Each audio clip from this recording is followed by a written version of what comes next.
Hello बच्चों, आज हम देखते हैं EAN rule, effective atomic number. सबसे पहले आपको देखना पड़ेगा इसका 3 कंडीशन होता है। पहले मैं आपको दिखाता हूँ, समझाता हूँ, फिर इसका फार्मूले बेस्ड 2 एग्जांपल कराता हूँ। उसके बाद आपको लगेगा कि हाँ मेरे को ये समझ में आया है। फर्स्ट नंबर है इसका, it is the applicable mostly on metal carbonyl. पहले पॉइंट को समझिए, मेटल कार्बोनिल का मतलब क्या होता है। मेटल कार्बोनिल मतलब ये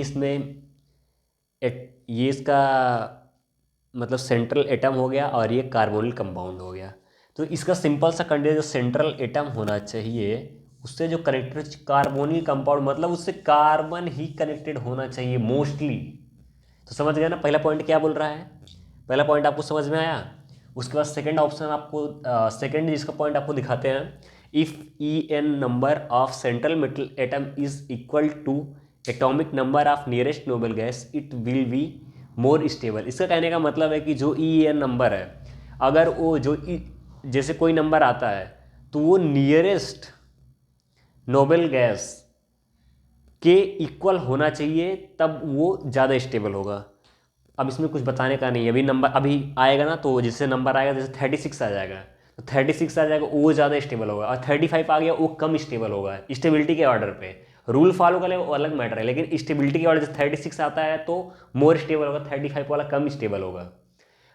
उसके बाद नेक्स्ट रूल है, if EAN is equal to atomic number of nearest noble gas it is said that complex follow EN rule. इसका बोलने का मतलब है, अगर आप जो इसका EAN का वैल्यू निकालोगे, EAN का पहले फार्मूला को बता दो, फिर वैल्यू तो बाद में आएगा। EAN इक्वल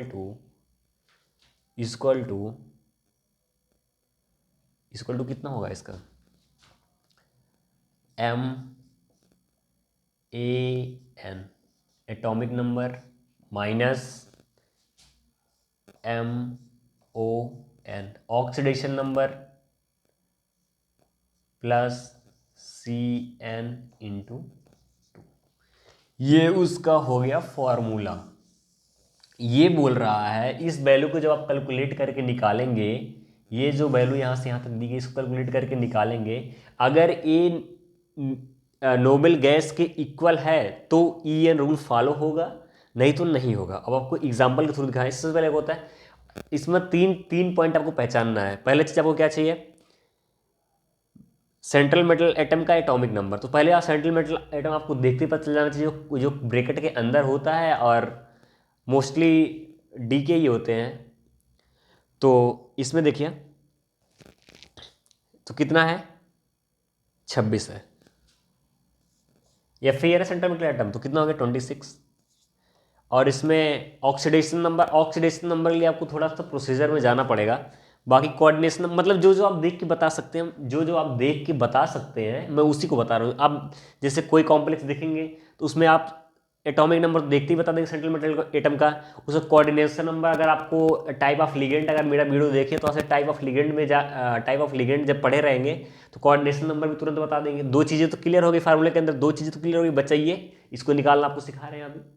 देन क्लियर है। अगर ये वैल्यू नियरेस्ट नोबल गैस के अगर इक्वल आ रही है तो EN रूल फॉलो होगा, नहीं आ रही तो नहीं फॉलो होगा, बात खत्म। बस इतना सही बात है।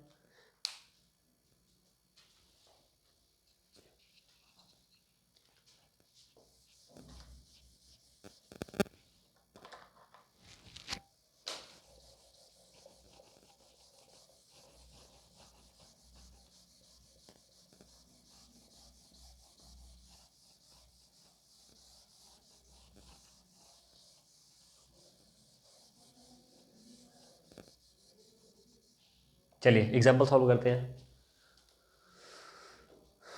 एग्जाम्पल सॉल्व करते हैं। नंबर 1,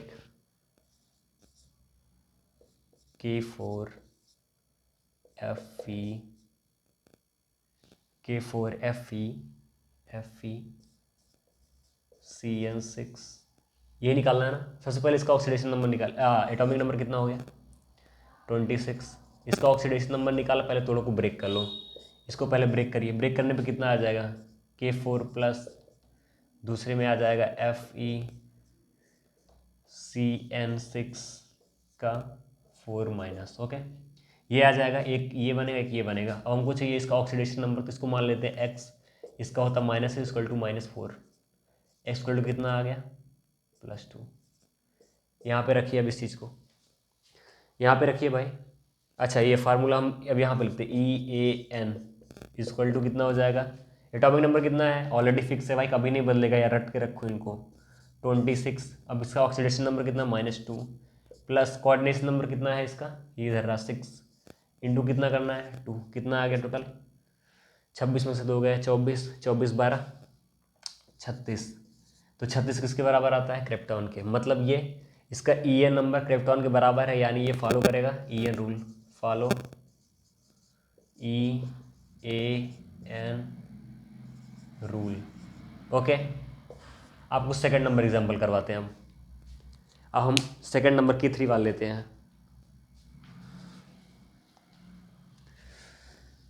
ये रास्ते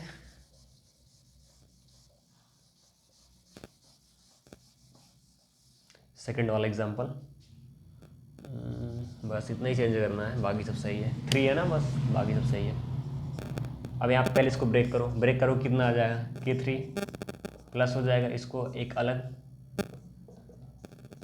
FeCN6, इसका 3 माइनस हो जाएगा, इसको निकालो, ये अलग हो गया, ये अलग हो गया, इसको Fe को x मान लो, x -6 equal to -3, x equal to +3, उसका कितना आया था x +2 आया था, इसका +3 आएगा।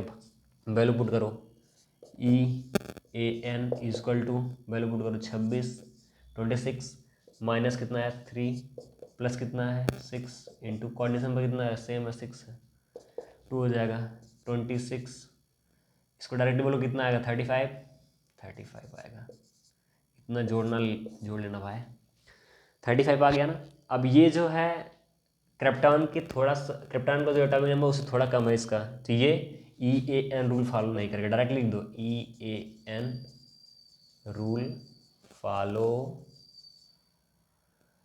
ये rule not follow, EAN rule is not follow, okay then ठीक है।